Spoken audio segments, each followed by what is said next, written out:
Have a wonderful day. Enjoy the story.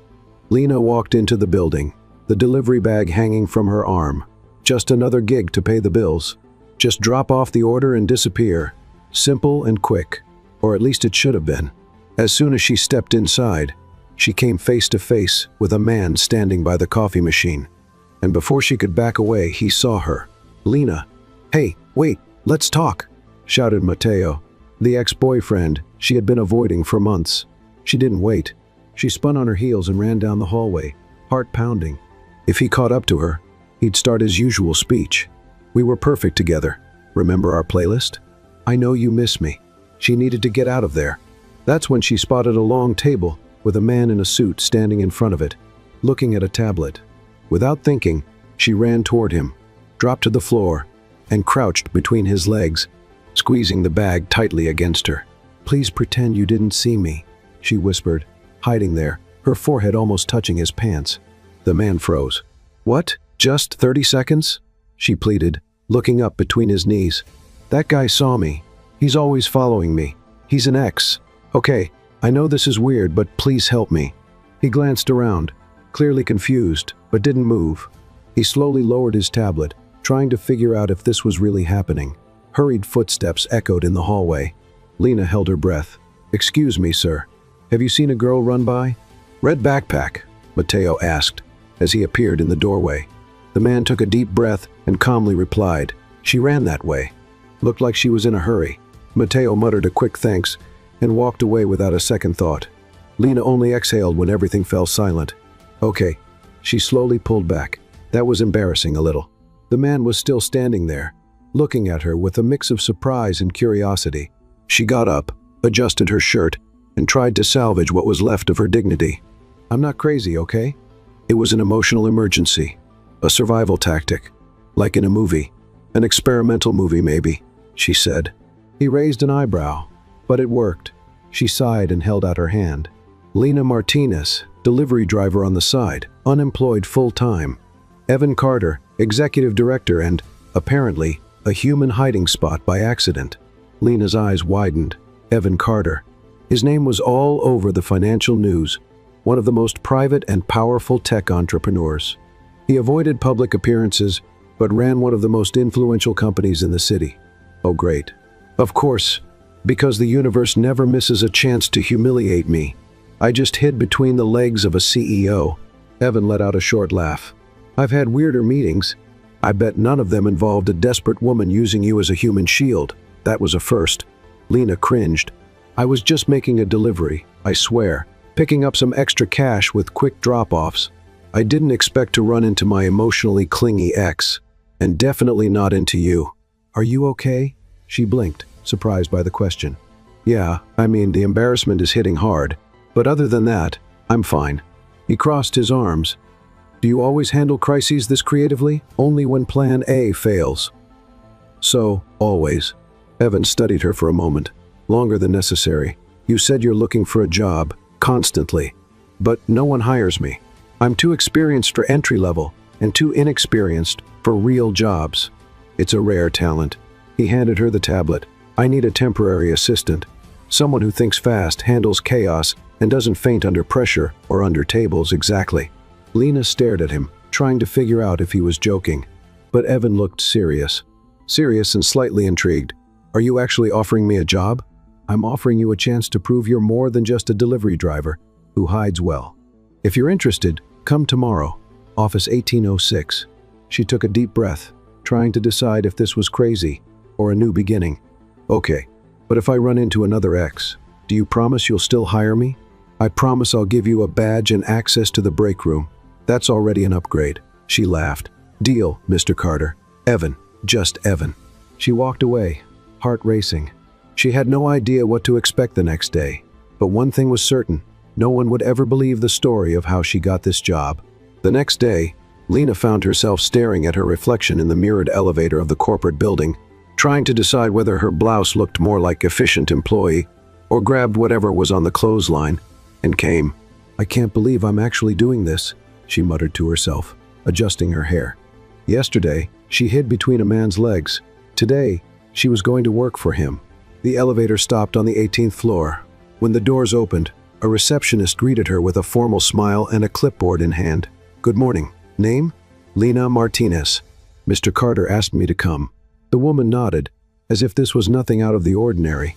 "He's expecting you. You can go in." As she walked down the glass corridor, Lena took in the office around her. Modern, sleek, spotless. People moved quickly, with purpose.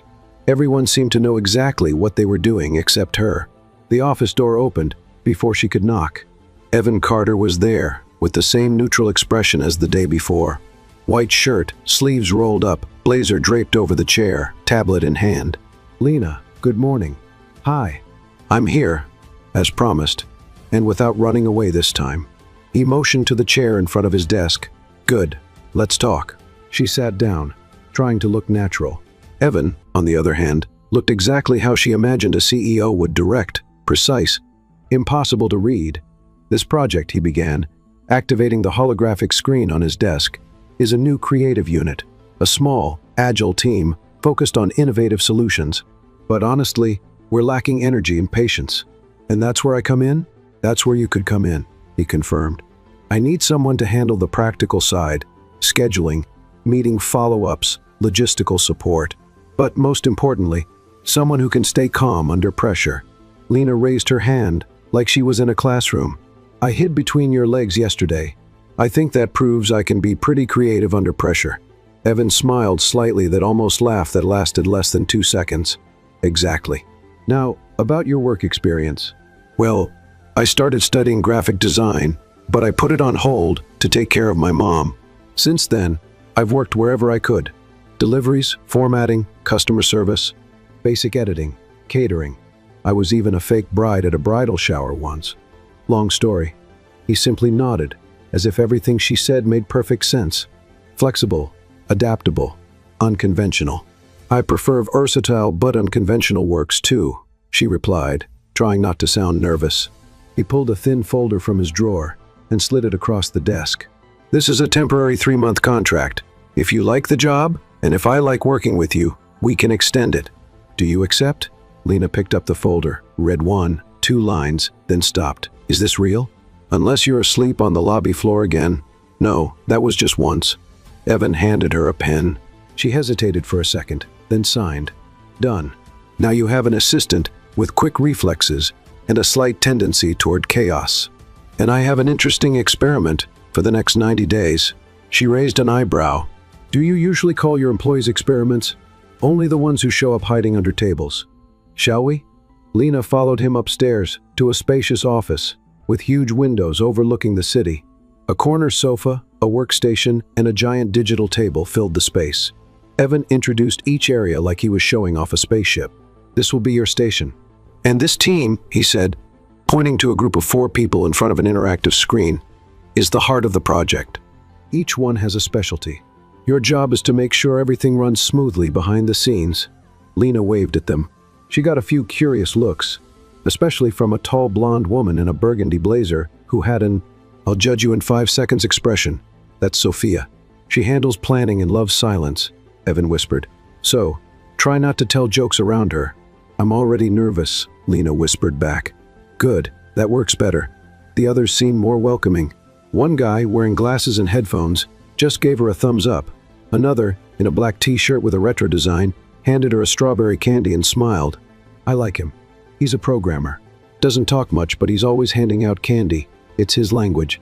Throughout the morning, Lena learned how to use the company's internal system, sat through a remote meeting, and nearly spilled coffee on the printer. Evan watched her from time to time, but never interfered. When someone paged her over the intercom, she always replied, "Just a second," which usually turned into 5 minutes. Around noon, he walked past her and said, "Lunch? I thought lunch here was every man for himself." "Maybe, but I'm heading to the executive kitchen for some coffee, and you look like you need food before you start chewing on your keyboard." She stood up immediately. "See? You understand your assistant better than you think."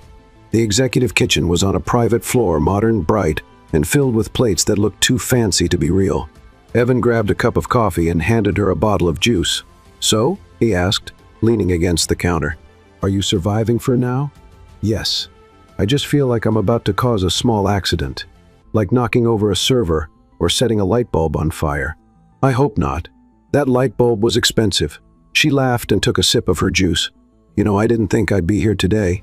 Yesterday, I just wanted to drop off a package and avoid my ex. Now I have a badge and a desk with a view.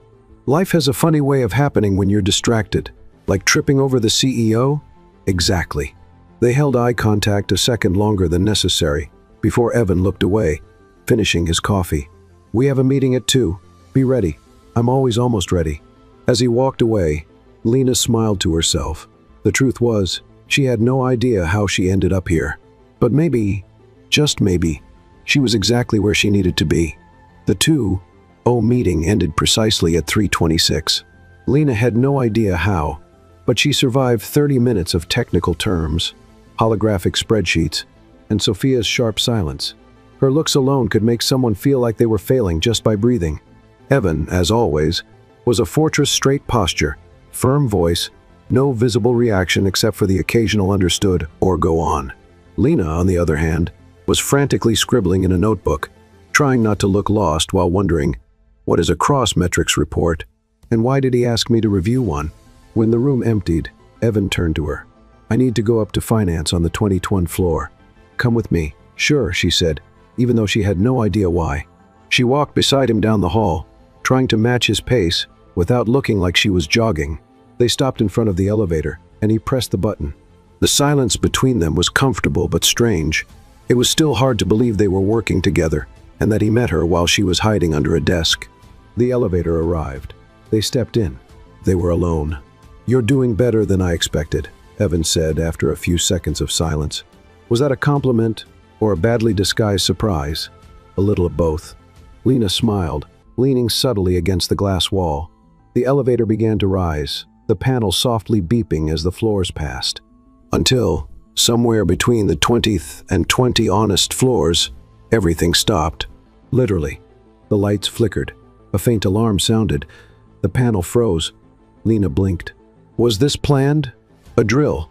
Some corporate exercise to test our composure? No. Looks like a power outage, Evan said, already pulling his phone from his pocket. Okay, no panic. She took a deep breath. We're just stuck in a glass elevator 20 floors up with no signal, limited oxygen, and my stomach just reminded me I didn't have a proper lunch. Lena, yeah, you're going into catastrophe mode. This happens when I get stuck in small spaces or when I see my ex. But honestly, the elevator is more claustrophobic than Mateo. Evan moved to the side and pressed the emergency button. Nothing happened. Looks like the system is down too. I'll call manually. He opened a small metal panel, pulled out a radio, and spoke into it. This is Evan Carter. I'm stuck in elevator C. Anyone there? There was static for a moment before a voice answered. Mr. Carter, we're experiencing a partial system failure, but we're stabilizing things. It may take a few minutes to restore the elevators. Are you okay in there? We're fine, thanks. He put the radio back and turned to Lena. No limited oxygen. We can breathe just fine. Woo. So now I just have to deal with being stuck in the most transparent elevator in the city with my boss. She looked around. It was true. The elevator was all glass, overlooking the city, or in this case, the cloudy sky. You know what's worse? She said, trying to lighten the mood. I get nervous in complete silence. I've noticed. Then let me ask you something. Go ahead. Why did you hire me? Evan seemed to consider his answer. Because you stayed calm under pressure.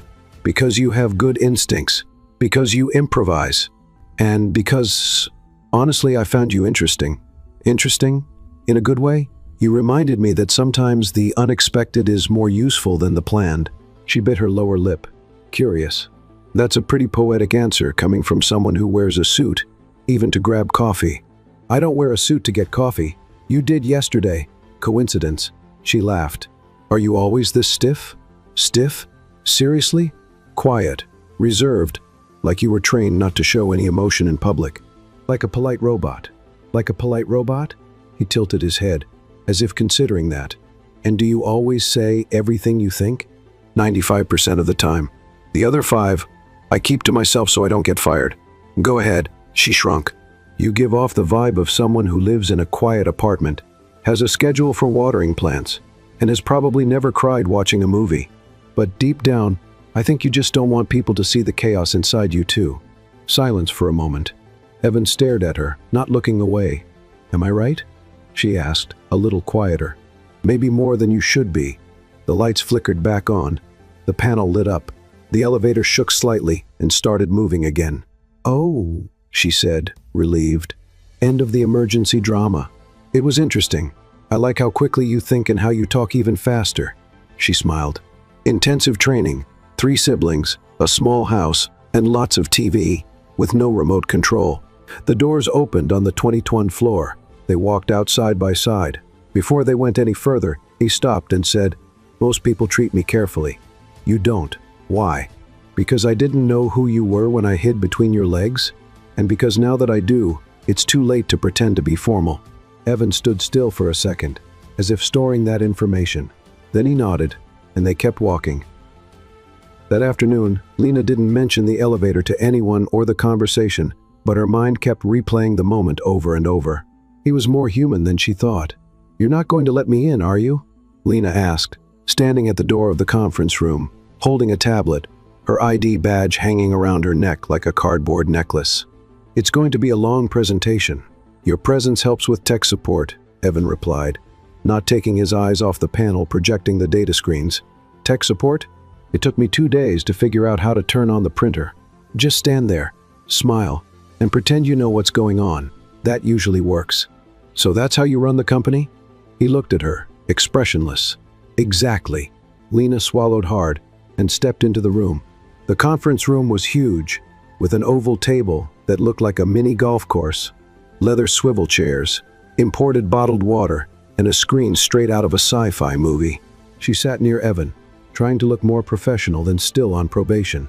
Across the table sat 3 representatives from a multinational design firm, all very well dressed, very serious, with folders organized like they held government secrets.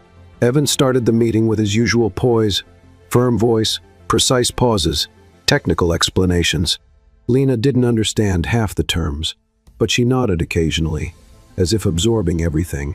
Everything was going smoothly until the presentation system froze. The screen froze on an image of a spreadsheet, blinking in blue. Evan pressed the remote. Nothing. Pressed it again. The screen flickered, then went completely dark. "One moment," he said, already adjusting the control panel on the table. Lena looked around. The mood shifted instantly. The multinational reps started whispering. Sophia, on the other side of the room, frowned in a way that felt personal. Evan stayed calm, but she noticed the slight tension in his jaw. "Want me to try?" Lena said softly, leaning toward him. "The system is stuck. Better not mess with it anymore." She didn't listen. She went to the panel and, within seconds, restarted the program. The screen came back, but for some reason, it didn't show the presentation. Instead, it displayed a folder named Prototyping Zone, Do Not Show. "Oh no," Evan muttered, standing up to close the folder. But before he could, Lena, trying to help, opened the file. On the screen appeared a 3D sketch of an unfinished project, a prototype still in a confidential phase. For 2 seconds, no one breathed. "This wasn't meant to be shown," Evan said, calm but firm. "I just wanted to—" "I'm sorry," Lena blurted, swallowing her words. But, to everyone's surprise, one of the representatives leaned forward with interest. "This is fascinating. Are you working with adaptive interface technology for visual recognition?" Evan hesitated. "We're exploring the technology, but it's still in a very early stage. Can I see more details?" the man asked, his eyes gleaming. Lena looked at Evan, as if to say, "Do something." Evan took a deep breath and, with a controlled gesture, activated the secure view of the prototype. The meeting, which had been on the verge of sinking, suddenly picked up momentum. The representatives started asking questions, secretly snapping pictures which were strictly forbidden, and discussing how to integrate it into their own projects. Sophia looked like she was about to explode. Evan remained composed, and Lena just wanted to disappear into the floor. When the meeting finally ended, the representatives left, looking satisfied. One of them even shook Lena's hand and said, "Great technical support. You must be new, but you made a difference." She smiled, blushing to her ears. Once the room was empty, Sophia crossed her arms. "That was highly reckless. If someone leaks those images, we lose our competitive edge." "I know. It was my fault," Lena admitted immediately. But Evan cut in. "It happened. And, in the end, It worked as a catalyst. We'll keep track of any leaked images and speed up the patent process." Sophia looked from one to the other, then left without another word. Alone, Lena and Evan sat in silence for a moment. "Are you going to fire me?" she asked quietly. "No." "Transfer me to the cleaning staff?" "No." "Make me have lunch with Sophia?" "That would be too cruel." She smiled, relieved but still visibly uneasy. "I just wanted to help. I thought it was a simple glitch. I swear I didn't realize I was opening a secret folder with cutting-edge technology straight out of a James Bond movie." Evan leaned against the table, arms crossed. "You thought fast. You acted under pressure. The outcome was better than expected and completely by accident." "Yes, but sometimes accidents lead to the most effective solutions." "Is that a fancy way of saying I'm a useful ticking time bomb?" "It's an honest way of saying you surprised me." She looked down, fidgeting with her tablet as if it were to blame. "I'm not very good at doing things the right way, but I try. Keep trying. That's already more than most." Before she could reply, his phone rang. He answered, spoke a few words in French, then hung up. "I have to head to another meeting. Can you take care of the report?" "Sure. Even though I still don't really know what a cross-metrics report is." "It's in the system. And if it crashes again, I'll hide the computer behind a plant and pretend it vanished." Evan laughed, a real, spontaneous laugh that made Lena pause for a second. "You're learning fast," he said before walking out the door. Lena stood there, heart pounding. She still wasn't sure if she had made a mistake or done something brilliant. But, for the first time since she started working there, she felt like she might actually be part of something. Later, in the cafeteria, Lena was eating while battling a mix of hunger and guilt. She was staring absent-mindedly at a decorative plant when she sensed someone sitting across from her. "Hey, Lena, right?" said an upbeat voice. She looked up. It was the strawberry candy guy. "That's me." "And you're the snack supplier?" "Javier, interface analyst and official sugar provider for struggling interns," he said, handing her a pack of candy. She took it, laughing. "So, everything okay between you and Mr. Carter?" he asked in a lower voice. "I heard about the meeting. Let's just say it was intense, but apparently I'm not fired yet. That's a good sign. He's tough but fair. If he didn't like how you handled it, he would have removed you on the spot." "Is he always like this, Evan?" "He doesn't like surprises, but when they happen, he observes the impact before reacting. I think you shook up his routine. Shaking up a CEO's routine sounds dangerous." Javier shrugged. "Or transformative." She slowly chewed on the candy. The truth was, everything was changing. And even though she didn't quite understand why, she had the feeling that this accident between a mistake and a quick fix was about to turn into something bigger. Maybe, without realizing it, she had started to step into a role that was more than just an improvised assistant. Maybe she was starting to change the way Evan saw the world. And the scariest part? She was enjoying it. Dinner? Lena blinked 3 times, unsure if she had heard right. It was Friday, 5:00 p.m. Evan had just finished a video conference and had called her into the empty meeting room. Just the two of them. No warning, no context. And with that calm, surgical precision he always used, like he was offering a cup of tea. "You mean an actual dinner? With food?" she asked, skeptical. "Yes, a real dinner with food, silverware, set table, and everything that comes with it," he replied in his usual impassive tone. She frowned. "Okay. And what's the catch?" "There isn't one. It's dinner at my parents' house. They're in town. They think I work too much and want to meet some people from the team. I figured it'd be good to bring someone who's around." Lena raised an eyebrow.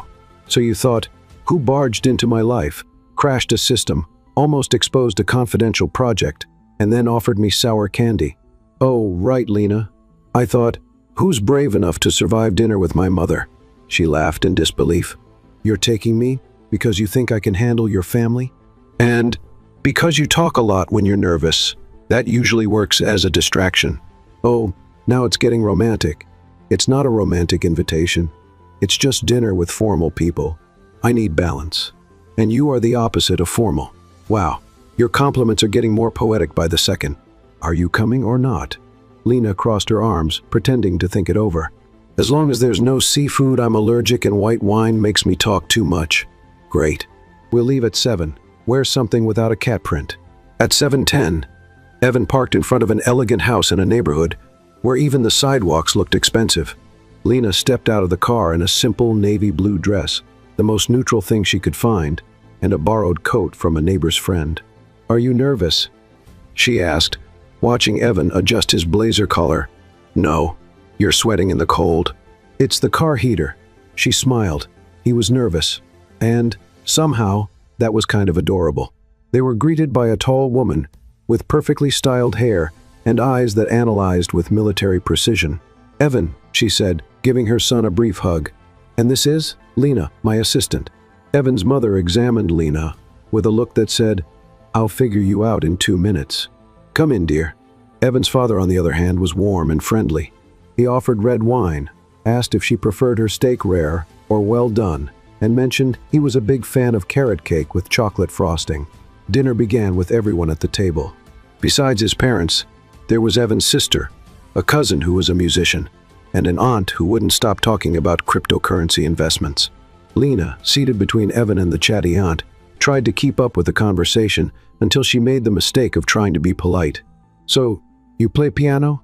she asked the musician cousin. "Actually, I play violin." "Oh, that's great. I've always wanted to learn guitar." "Violin? Oh, right. That's what I meant." The room fell into 3 seconds of awkward silence. Evan cleared his throat. His mother rolled her eyes. The aunt kept talking about crypto. Lena took a deep breath. If she was going to be the clumsy one, she might as well own it. "You know," she said with a smile, "I actually tried taking singing lessons once, but the teacher let me go on the 3rd day because I sang Happy Birthday off-key." Evan's sister let out a quiet laugh. The cousin seemed to relax. Even the father smiled kindly. "So, you don't sing, don't play, and don't understand crypto," the aunt remarked. "But I'm great at opening the wrong folders in front of important clients," Lena replied with humor. Evan nearly dropped his fork in surprise, and his mother smiled a small smile, but real. "At least she's honest," the woman said excessively. Evan muttered, taking a sip of wine. The rest of dinner went surprisingly well. Lena carefully explained how she met Evan, leaving out any embarrassing details, and deflected invasive questions with creative answers. By dessert, she was already chatting with Evan's father about homemade cakes and giving spice recommendations to the aunt, who was now considering investing in organic peppers. At the end of the night, back in the car, Lena let out a deep breath, like she had just completed a secret mission. "Okay, I wasn't kicked out. Nobody poisoned me. Your mother called me peculiar, and I think that's the closest thing to a compliment I'm going to get." Evan, hands on the wheel, responded in his usual calm voice. "You did better than I expected. Coming from you, that's practically a trophy. My dad liked you. So did my sister." "And your mother?" "She's still processing. But if she didn't ask for your social security number to run a background check, that's a good sign." Lena laughed. "For a second, I thought she was going to ask me to sing. Then I definitely would have been kicked out. Thanks for coming." She glanced at him. Evan looked relaxed, different from the man she saw every day at the office. Here, in the car, under the streetlights, he seemed more human. "Can I ask you something?" she said. "You ask even when I say no. Why did you bring me? I already told you. Balance, distraction. Don't lie. You could have taken any assistant, any executive, anyone in a decent suit. You were the only one who made me laugh this week, and that doesn't happen often." She was silent for a few seconds. Then she smiled, looking out the window. "Well, I'm glad I made an impression, even if it was by stumbling over my words and mixing up a violin with a guitar." The car moved forward in a comfortable silence for a few minutes, until they arrived in front of Lena's building. She unfastened her seatbelt but hesitated before getting out. "Good night, Evan." "Good night, Lena." She stepped out, closed the door, and took 3 steps before hearing the car window roll down. "Oh, Lena." She turned around. "Thank you for being you." She smiled, put her hands in her pockets, and replied, "I don't know how to be anything else." He waited until she entered the building before driving away. And, for the first time in a long while, he went home with his mind full, not with numbers, graphs, or goals, but with a girl who sang off-key and somehow made everything feel better. The next morning, Lena arrived at the office with a croissant in hand and a question on the tip of her tongue, but Evan didn't show up. He spent the entire day out in external meetings. Sophia seemed to know why, but didn't share any details. Javier, as usual, just offered candy. "Is everything okay?" he asked, when he noticed she was quieter than usual. "Yeah, just thinking too much about the dinner." "How do you know?" The building has eyes, and reception has a big mouth. She laughed, even if she didn't feel like it. During the day, she reviewed reports, organized files, and responded to emails that weren't even hers. When the workday ended, she closed her laptop with a sigh. She was about to leave when she got a notification on her phone. Message from Evan Carter, "Thanks for last night. I hope the white wine didn't make you talk too much." Lena replied with a wide-eyed cat emoji, and a few seconds later, she received a 3-second voice message. "Your laugh was the best part of the night." She listened to it 3 times. Then she left, smiling, without knowing how, when, or why, but feeling that something had definitely changed. Lena wasn't expecting to see Matteo on a Monday morning at 8, standing in the company lobby, let alone laughing and chatting with the receptionist, as if he owned the place. "Oh no," she muttered to herself, stopping in her tracks. She was balancing a tray with 2 coffees and a croissant, a small gesture she had decided to make for Evan, though she wasn't sure why the idea had seemed so right at that moment. Maybe because she was still thinking about the dinner, or because his voice message was still saved among her favorites. She took a deep breath and tried to walk straight past, eyes fixed on the elevator doors. But of course, Matteo saw her. "Lena, hey, look who decided to show up." She quickened her pace, but, like an emotionally miscalibrated radar, he followed. "Wait, I just want to talk for a second. A second is all I have before I throw this coffee in your face, Matteo. You're stressed, huh? Listen, I've been thinking a lot about that day we ran into each other by chance. It was a sign from the universe. The universe is trying to teach me patience. That's the only explanation. And you really work here? I heard you've been making important connections," he said with a smug smile. She stopped, turned slowly. "Matteo, go back to your desk, check your ego, and forget about me, please." He was about to reply, but he didn't get the chance. "Is there a problem?" Evan appeared suddenly behind Lena, arms crossed, expression neutral. Silence fell immediately. Matteo instinctively took a step back. Evan didn't look threatening, he never did, but something about his stance, the restrained way he spoke, made people straighten up. "No problem," Lena said, taking a deep breath. "Just an old acquaintance." "Old acquaintance," Evan repeated, as if committing the term to memory. Matteo forced a smile, as if he still had a chance to come out on top. "I'm Matteo. I work in it. We have a history." Evan simply looked at him. Some things should stay in the past. And with just one look, Matteo understood it was time to step away. He muttered a quick good morning and left, pretending to hold on to his dignity. Lena turned to Evan, gripping the tray a little tighter than necessary. "I was going to give you this before the parade of male egos started." He took one of the cups. "Thank you. It's nothing. And sorry about that scene. No need to apologize.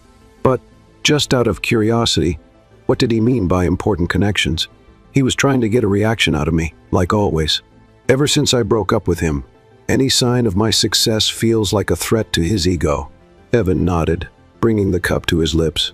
"You talk like you're used to being underestimated." "Because I am." "Why?" She hesitated. "Because I was never anyone's first choice. Not in school, not in jobs, not in relationships. People only notice me after I trip over something and accidentally draw attention to myself." Evan looked at her, more intently than usual. "I saw you before the trip." She felt her face heat up. "And what did you think? That you were an unpredictable variable. And now I'm sure of it."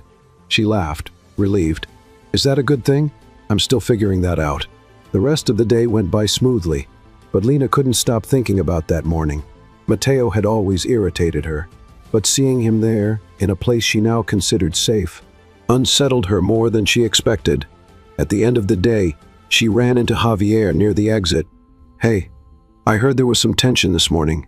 This building has too many ears." "Matteo." "Yeah." "And he even called me an important friend." Honestly, that's almost romantic coming from him. More like a threat if you think about it. Javier laughed. "And Evan? How did he react?" As always, cold, calm, calculated. But was he more serious? A little. Javier looked thoughtful. "There's something there." "What? Jealousy?" "Evan? No, he doesn't even have a temperature for that. You don't see it because you're in it. But from the outside, it's obvious. You're reaching. I'm just observing. And I'll warn you, if this happens, be ready. Because when cold people fall in love, it's like a pressure cooker. It looks controlled, but when it explodes, it's intense. Lena stayed silent for a few seconds. Javier? Yeah? Never compare Evan to a pressure cooker again. 2 days later, Lena was at a cafe near the office, handling some tasks on her tablet, when she felt someone approach. May I? It was Evan. She looked up, surprised. You leave the office sometimes? To breathe in real coffee and escape certain meetings. He sat across from her, ordered a black coffee and a slice of cake. They sat in silence for a few moments, the background noise of the cafe filling the space. Are you okay? He finally asked. Yeah, just thinking. Mateo, among other things. Have you ever thought about taking a different path professionally? In life? She smiled. Every day. But I haven't found the right door yet. What if you're closer than you think? Lena frowned. Are you talking about the project? That too. But mostly about how you see the world. She leaned in slightly. Okay, explain. You talk like you're about to offer me a secret job at the FBI. Evan smiled. I just think you underestimate your impact. You don't realize how much you change the space around you. I'm just trying not to trip over things. And yet you stand out. Not because you stumble, but because you get up with grace. Lena felt something strange in her chest, a mix of embarrassment and pride. Are you always like this? Like what? Intense and subtle at the same time. Only with people who throw me off balance. She stayed silent, trying to figure out if this was something. The waiter arrived with their order. They ate in silence for a few minutes before Lena spoke. I thought you were made of iron, but now I think you just built a castle with too many walls and let very few people in. And you? I came in through the window. Evan smiled, lowering his eyes. I think you did. That night, as she was organizing her papers, Lena received a notification. Message from Mateo. You've changed. You're more confident. Is that his fault? She deleted it without replying. Seconds later, another message came in. Message from Evan Carter. Forget what holds you back. You were born to go beyond. She stared at the screen for a long moment and replied, with you around, I think I can. The office was buzzing that late afternoon. The usually quiet, creative floor was filled with overlapping conversations, ringing phones, and hurried footsteps. A new international project was set to be presented the following week, and Evan had the entire team working at full speed. Lena did her best to keep up. She rushed from one end of the office to the other, taking notes, passing on information, checking schedules. Even so, she could tell Evan was different, quieter than usual, colder, more distant. In the last meeting, he barely looked at her. He just gave direct instructions without the subtle remarks. She had started expecting no quick glances, no faint smiles, and she felt it. She didn't know what had changed, but something had. The next morning, when she got to her desk, she found a brown envelope waiting for her. No sender. No note, just her name written in black ink. She opened it. Inside was a printed copy of an old digital newspaper article. The headline stood out, Young Graphic Design Talent Turns Down International Scholarship to Care for Sick Mother. And there it was, her photo. Lena, 2 years younger, smiling with a diploma in her hand. The text explained that she had been accepted into an exchange program in Italy, but canceled everything weeks before the flight. No interviews, no fuss. The article also mentioned the name of the hospital where her mother had been admitted, and a quote from her, "Family is my priority. Everything else can wait." Lena felt a tightness in her chest. She had hidden this from everyone not out of shame, but out of fear of looking weak, incomplete, of looking like someone who had given up. She folded the paper and put it in her bag. By late afternoon, Evan called her. "Can you come to my office?" he said, his voice drier than usual. She went. As soon as she entered, she could feel the tension in the air. He was standing, looking out the window, arms crossed. He didn't turn when she came in. "Do you know what this is about?" he asked. "I guess so. Why didn't you tell me?" "Because I didn't think it was relevant. You say that like it was something small. You had a scholarship. You were going to one of the most competitive programs in Europe. And you just quit." "I had my reasons." "Yeah, I saw the article. You took care of your mom. But why hide it?" She took a deep breath. "Because every time I tell people, they look at me with pity, like my story is some interrupted tragedy. I didn't want you to look at me like that." Evan finally turned to face her. "I don't pity you. Then why are you judging me?" "Because I trusted you. I thought I was working with someone transparent." "I am transparent. I just don't tell everyone everything right away. But with me, you could have told me from the beginning." instead of pretending you just stumbled into this job like you didn't have any talent." Lena swallowed hard. "I didn't pretend. I just didn't want to seem like I was using a sad story to justify anything." He walked closer to the table, his gaze harder than ever. "Do you have any idea how much this company values someone with your background, how much your experience, even though interrupted, matters? And you think I wanted to hear that from day one? I just wanted a place where no one treated me like an unfulfilled promise. I just wanted to be seen for who I am now, not for who I was." Evan was silent for a while. Then he spoke, his voice softer. "I don't like lies, Lena, or omissions. Then tell me, are you always 100% honest with everyone? Do you show all your sides? Or do you hide behind that blazer and that calm voice all the time?" He looked away. "This is different." "No, it's not.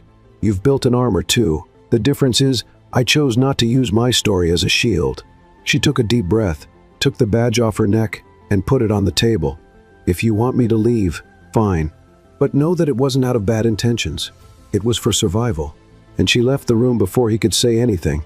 That night, Lena walked home with her headphones in but no music. The city passed in silence around her, and inside she was at war. Why did it hurt so much?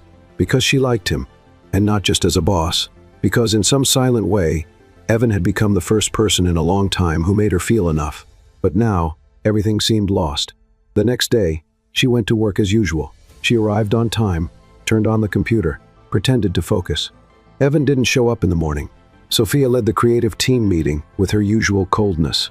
Javier tried to cheer her up with some new candy. "Japanese grape," he said, smiling. "Imported just for you." She thanked him, but couldn't manage a smile in return. At lunchtime, she decided to go out to get some air. She walked to a nearby park, sat on a bench, and watched pigeons fighting over breadcrumbs. She felt exactly like those pigeons at war over crumbs of dignity. "You did better than I expected," said a voice next to her. She turned her head slowly. Evan was there, shirt sleeves rolled up, no blazer, no mask. "You followed me?" she asked, surprised. "I came after answers." "And did you find any?" He sat next to her. "I was too harsh. I got so used to controlling everything that when something goes off script, I freeze. I've been off script since day one." "Yeah, and that's why you matter." Lena didn't say anything. "I'm not here to push you away, Lena. I'm here because I realized you showed me a side of me I'd forgotten." "And what side is that?" "The side that doesn't have to be perfect all the time." She swallowed hard. "I thought you didn't want to trust me anymore. I was wrong, and I regret it." Evan opened his hand and revealed her badge, which she had left in his office. "This is yours." She took it slowly. "And now you come back and we start over. With everything on the table, no hiding." Lena looked at him. For the first time, his eyes were completely unguarded. "What if I stumble again? I'll be there to catch you." She smiled softly. "All right then." And together, they stayed there for a few more minutes, in silence, two different worlds, finally looking at each other for real. The week seemed promising. The international project had been approved. The investors were excited, and Evan was more present in the meetings, still discreet, but clearly more approachable, especially with Lena. After the conversation in the park, something shifted between them. It wasn't declared romance, nor promises. It was more like an internal truce, a silent pact of trust. Lena felt more comfortable to speak, laugh, take risks. Evan, in turn, seemed more flexible, even commented with a small smile that her badge was now visible and not thrown at the bottom of her bag. On Thursday, she arrived early, brought coffee for both of them, as she had done a few times in the past weeks, and left a chocolate on Evan's desk with a note. "Blood sugar alert, watch out for too much seriousness." But he didn't show up. Time passed. The team gathered, deliveries were made, and no sign of Evan. No emails, no messages. Even Sophia didn't know anything, or pretended not to. At 3:00 in the afternoon, Lena was reviewing the project slides when Javier showed up at the station with a worried expression. "Did you see Evan today?" "No. He didn't reply to my messages." "Why?" Javier lowered his voice. "The security on the floor said he arrived around 7, but he hasn't left his office since. He's locked in there." Lena furrowed her brow. "Locked in?" "He said not to be disturbed. But that's not like him, right?" "Definitely not." Lena walked to the end of the hallway, stopped in front of the frosted glass door, and took a deep breath. She knocked lightly. "Nothing." "Evan, it's me." Silence. She tried to open it locked. "Are you okay in there?" More silence. She was about to turn away when she heard a low, muffled sound, somewhere between a sigh and a sob. Her heart raced. She pressed her ear to the door. She couldn't hear clearly, but it was obvious something was wrong. "Evan, I'm coming in, okay?" She signaled to the security guard, who used the master key to unlock the door. The door opened with a soft click. The scene made time slow down. Evan was sitting on the floor, leaning against the sidewall, elbows on his knees, head down. His blazer hung on the chair, tie on the floor. The lights were off, the windows covered. A tablet lay beside him, the screen still on, displaying a message. Lena entered slowly. "Evan." He looked up. There were no tears, but his eyes were red, tired, exhausted. "Give me a minute," he said, his voice almost cracking. She knelt beside him without hesitation. "What happened?" He didn't answer immediately. He just took a deep breath, trying to regain control. "You don't have to stay. Don't say that. If it were me here, you would have done the same. I'm not good with this," he confessed. "Not with moments like this. Vulnerability, failures. No one is. But we learn together." Evan looked at her, as if he were truly seeing Lena for the first time in a new way. "I got some news a little while ago. My dad had a mild heart attack. He's stable, but they took him to the hospital." Lena sat on the floor next to him. "Why didn't you go there?" "Because my dad hates hospitals, and I hate not knowing what to do. I spent my whole life trying to control everything, protect. But with family, none of that works. And you think you have to be strong all the time? I always have been. Since I was young, my dad taught me that men don't cry, that leaders don't falter, that the world doesn't forgive weaknesses." She looked at him with tenderness. "Evan, sometimes weakness is what makes us human. And it's in that weakness that we find real strength." He lowered his eyes.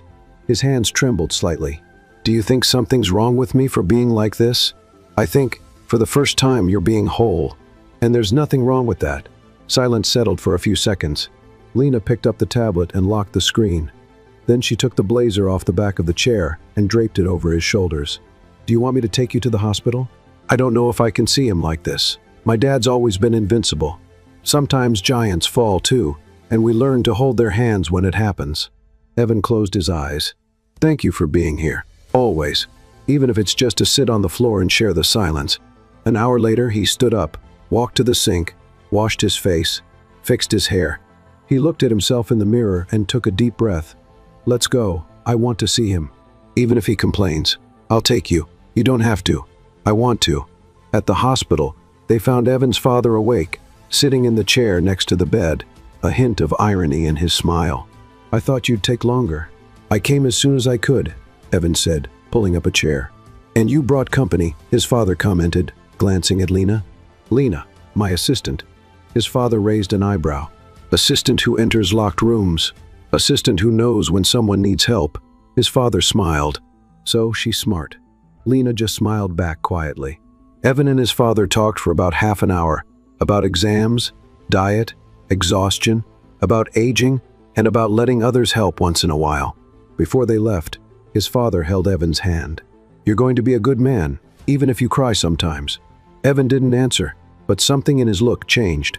On the way home, he broke the silence. "You know, you always told me I hide everything, that I don't let anyone in, and you always escape with class. But today, I realized that being strong is also knowing who to let see your pain." Lena looked at him with affection. "And knowing you don't have to face everything alone. With you, I don't have to." She smiled. "Then, even if your CEO programming tells you to run away, let me stay. At least in the hard moments." He nodded without hesitation. "Not just in the hard ones, stay in the good ones too." She rested her head on the car window, her heart light. Even after such an intense day, the connection between them now was more than professional, more than a shy closeness. It was real, human, mutual. And maybe, for the first time, Evan was ready to allow himself to feel. "It's just a formality," Evan said with his usual calm voice. Lena, sitting across from him, frowned. "You want me to go with you to a gala event?" "Yes, as my assistant." "As your date?" She blinked. "That doesn't sound like a formality. I need someone I can count on. And you've done well in previous situations. Plus, it's just one night, elegant dress, dinner, some smiles, social representation." Social representation, she repeated, narrowing her eyes. Is that corporate code for, I don't want to go alone? It's a practical invitation. And functional. Functional, she murmured. Interesting. I'm a functional invitation, Lena. All right, I'll accept. But I want to make it clear, if there's seafood, I'll get my revenge. He smiled. Seafood removed from the menu, I promise.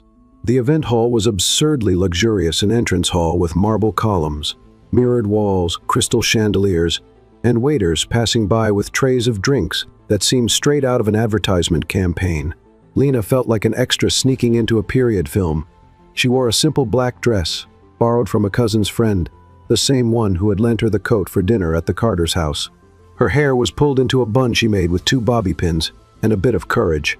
Evan, beside her, wore a perfectly tailored suit, dark tie, and an impassive expression.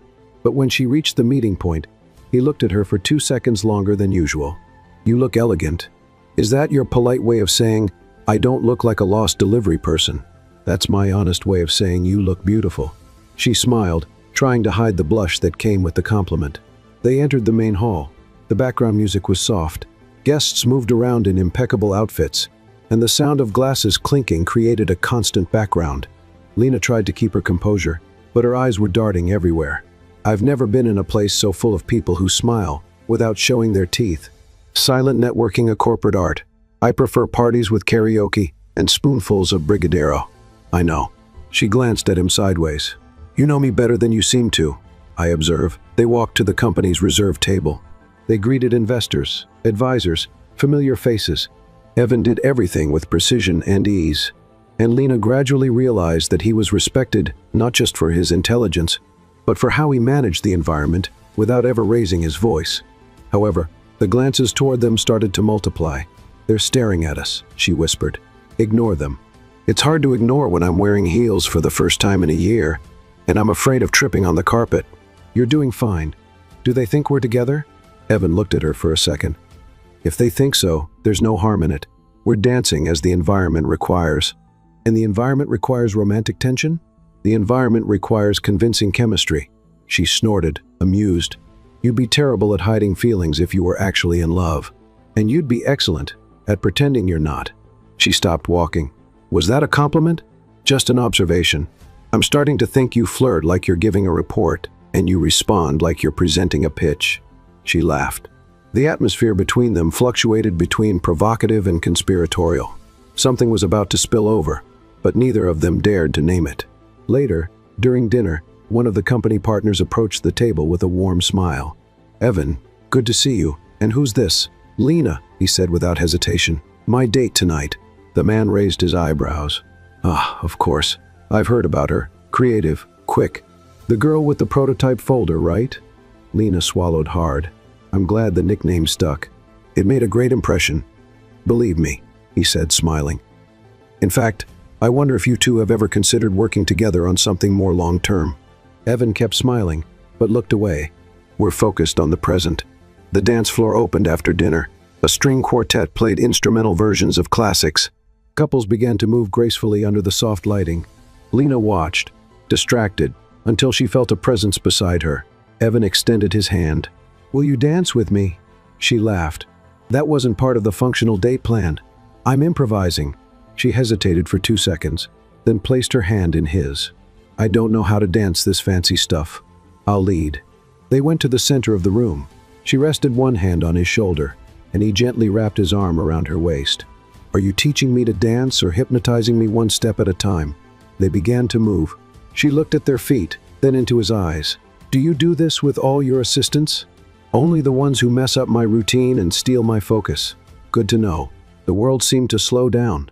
The music, the people, the sounds around them, everything became background noise to what was happening between them. A heavy, comfortable silence. A space where words weren't necessary. When the music ended, they were still looking at each other, faces close, breaths almost synchronized. A click was heard, and another. 2 professional photographers had captured the moment. Within minutes, the photo was circulating among the guests, being commented on with smiles, glances, and whispers. We're being watched, she said quietly. Again, is this going to be somewhere? Probably. And what will they say? that we dance well together." She laughed. "Is that a metaphor?" "Maybe." They returned to the table, but now something was different.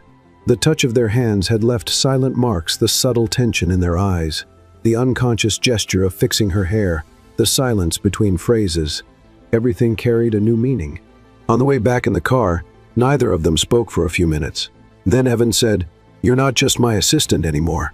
She turned her face. "And you're not just my boss anymore." They looked at each other for a moment and smiled, without needing to say anything else. On Monday, Lena arrived early as usual, balancing 2 coffees in her hands, trying to hide the smile that had been lingering since Saturday night. The gala event still echoed in her memory like a dream too elegant to be real. The dance, the glances, the silence between words. Everything carried something she couldn't name but knew was important. She felt like something was changing between her and Evan, subtle, almost imperceptible, but inevitable. However, as she entered the office and saw Sophia standing next to Evan's workstation with a stern expression, Lena's stomach tightened. "He's not here?" she asked, trying to sound natural. "He was called to a meeting with the board," Sophia replied, not breaking her gaze. "Is something wrong?" "Nothing that concerns you." For now, Lena frowned. Something was wrong. Hours later, Evan showed up. He entered quietly, without greeting anyone. He locked himself in his office and didn't come out. No note, no message, not even a glance at Lena. She tried to ignore it. She dove into reports, answered emails, reviewed schedules, but the tension was palpable. Evan was cold more than usual. The next day, it got worse. During the morning, Lena was called by Sophia. "Mr. Carter asked that you deliver the reports directly to me from now on." "I'm sorry?" Lena asked, confused. "And that you stop circulating in the planning and prototypes areas." "He said he's going to reallocate the tasks." "He said that himself?" Sophia nodded slightly. Lena felt the ground drop out from under her. At 4 p.m., she couldn't take it anymore. She walked into Evan's office without knocking. He was sitting there, his eyes fixed on the monitor. The light from the screen reflected on his serious, tired face. "We need to talk." He didn't take his eyes off the monitor. "Not now, Lena." "Yes, now.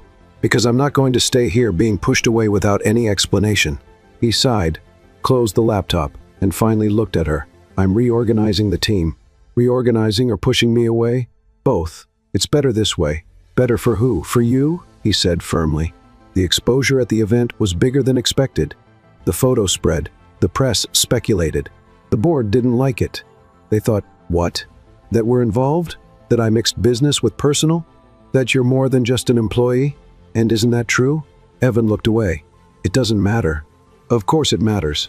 Because I've been by your side the whole time, on the office floor, at the hospital with your dad, on the dance floor, and now you just distance yourself? It's the only way to protect you." "I didn't ask for protection, Evan. I asked for respect." He closed his eyes, as if trying to hold something back. "I'm the face of the company. Every decision I make affects dozens of people. I can't afford scandals, so I'm a scandal. You're a distraction, one I can't afford anymore." The words fell like a stone. Lena felt her body freeze. She wanted to respond. She wanted to scream, but all she could do was walk to the table, take the ID badge from her neck, and put it firmly on the desk. "Fine, now you don't have to worry anymore." She turned and walked out without looking back. Javier found Lena in the elevator, her eyes watery and her backpack hanging awkwardly. "What happened?" "Nothing that didn't start with a dance." He was an idiot. A professional. That hurts more. She didn't answer. She just pressed the button for the ground floor hard. In the following days, Evan tried to focus. He read reports, held meetings, took calls. But the space Lena used to occupy physically and emotionally seemed to echo in every corner. Her chair was still there, empty. The sound of her laughter in the hallway was missed. The smell of strong coffee, the way she'd mess up papers and organize his routine without asking for permission, everything had disappeared, and he was empty. On the third night without sleep, he stared at the ceiling of his apartment and murmured to himself, "I made a mistake." Meanwhile, Lena spent her days trying to move on. She sent resumes, took freelance jobs, went back to making deliveries at odd hours, but everything felt tasteless. The city was the same, but she wasn't. And the absence of Evan hurt, not because he was perfect, but because, despite all his defenses, He had let her see him for who he really was. And now, it was like he had erased everything. Until one Friday afternoon, while delivering an envelope to a client at a publishing house, she entered the building and heard a familiar voice. "Lena." She turned around. It was Sophia. "Are you making deliveries here?" "Work is work," Lena replied, trying to keep her composure. "Evan is awful, and he messed up, and he knows it. Sophia, with all due respect, I can't keep hurting because of him." Sophia hesitated for a second, then said, "He doesn't sleep. He doesn't eat properly. He doesn't talk to anyone. And he keeps your station chair turned exactly the way you left it. I just thought you should know." Lena just nodded and left. That night, Evan found the old card Lena had left with the chocolate. "Glucose alert, watch out for too much seriousness." He smiled and closed his eyes. He knew what he needed to do, and for the first time, he wasn't going to run away. 3 months later, the Carter Group headquarters building was different, more airy, more lively, more alive. Maybe it was the new layout of the creative team. Maybe it was the international projects, which had multiplied since the Silent Vogue presentation was restructured. Or maybe it was because of her. Lena walked through the hallways with a tablet under her arm, headphones hanging from her neck, and a focused expression that contrasted with the colorful notes stuck to the side of her desk. She wasn't an assistant anymore. She was the director of strategic design. And for the first time, she felt like this title didn't come with any asterisks. She felt like she belonged. "Present scene, Lena." Javier called from the station next to hers, waving an envelope. "The conference invite came. You're opening the talk with Evan." "Oh, great." Nothing like kicking off an international event with the light pressure of not tripping over the microphone. "You never trip. You just change direction with style." She laughed and grabbed the envelope. Inside, there were still days when she doubted herself. But the fear was lighter now. Maybe it was because every time she looked at the glass room, at the end of the hallway, she found him there. That same night, Evan came home earlier than usual, a rare thing. He took off his blazer, loosened his tie, and went straight to the kitchen. He turned on the lights, pulled ingredients from the fridge, and played Lena's favorite playlist, the one she made called Pretending I Know What I'm Doing. He had a plan. Simple, direct, no frills, just like her. A little while later, he heard the key turning in the door. "I'm home," Lena announced, entering with a shopping bag. "I got that chocolate you pretend you don't like, but secretly eat when no one's looking. You bribe me so easily. I study your weak spots. It's my superpower." She put the bag on the counter and stopped when she saw the table set. "What's going on here?" "Dinner. I cooked. With help from YouTube and my willpower. The rice might have a life of its own, so be careful." She smiled and kicked off her shoes. "What's the occasion?" "None. Or maybe all of them." He watched her fondly as she served herself. "You know, a lot has changed in the past few months here, at the company. In me. I noticed you even left a plant in the office. It's still alive. That's progress. The plant has a name. Oh no. Lena 2.0. She laughed. "That's weird and sweet." He took a deep breath. "I wanted to say you've changed me." She stopped, looking at him. "Really?"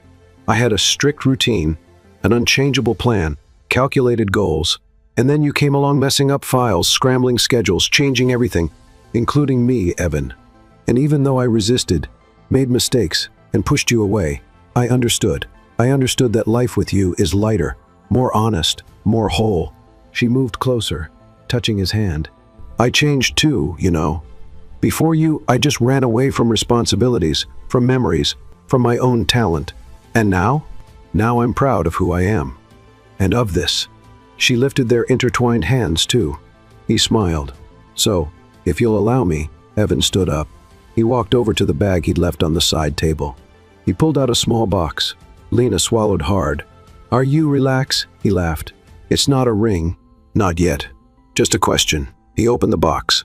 Inside were 2 plane tickets and a small card that said, "Paris International Design Conference. 2 seats, 1 future. Will you share not just the stage, but life with me?" Lena stayed silent for a few seconds, then laughed softly. "Only if you promise never to say functional companion again." "I promise. And never push me away out of fear. Never again." She took the box, laughed, and said, "Then yes. 1,000 times yes. They hugged right there in the kitchen, no music, no audience, but with all the emotions in the world. Months later, in Paris, the auditorium was full. Lena adjusted the microphone on her suit as Evan went over the final notes of their presentation. The event coordinator walked up to them. "Are you ready?" Lena looked at Evan. He held her hand. "Always." They walked on stage side by side, applauded, heard, respected, and loved. That night, under the lights of the Eiffel Tower, Evan took her for a walk. They stopped on a bridge, overlooking the Seine. A street violinist played in the background. "Lena? Yeah?" He stopped walking, turned to her, and pulled a small box from his pocket. This time it was a ring. "Okay, now it's serious." Her eyes widened. "Here? In the middle of Paris? In the middle of our story, which started in disaster and turned into poetry." He knelt down. "Lena Martinez, will you be my wife and keep messing up my life only with a shared last name and an official playlist for dinner?" She cried and laughed at the same time. "That's so cheesy." I loved it. "Is that a yes?" "Of course. Yes." My methodical CEO who turned romantic.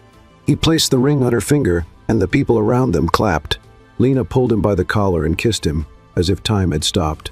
5 months later, the wedding took place on a late afternoon at the beach. The sky was pink, the sea serene, and the flowers swayed in the light, salty breeze.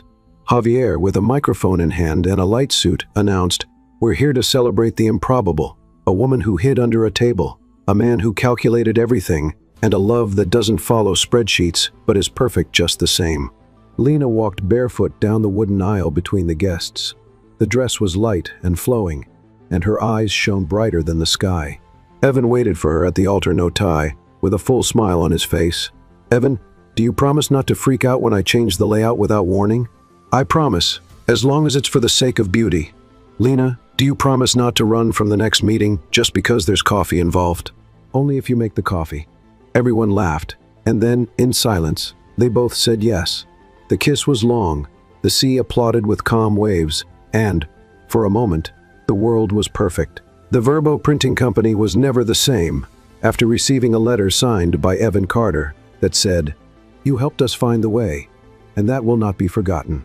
Javier, now promoted to Innovation Coordinator, organized monthly tournaments of guests the color of Lena's mood based on her accessories.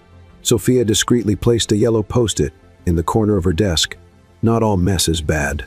Lena was mentioned at conferences, in articles, and, most notably, in the hallways of the company, as the woman who came in secretly and stayed to change everything. Evan? He learned that loving is losing control, and he never wanted to regain it. At the last meeting of the year, he summed it all up with one sentence. "The disaster turned into love, and love turned into the best decision of my life." They stayed together, not because it was easy, but because it was real. And that was all they needed. What did you think of Evan and Lena's story? Rate this story from 0 to 10. What score would you give it?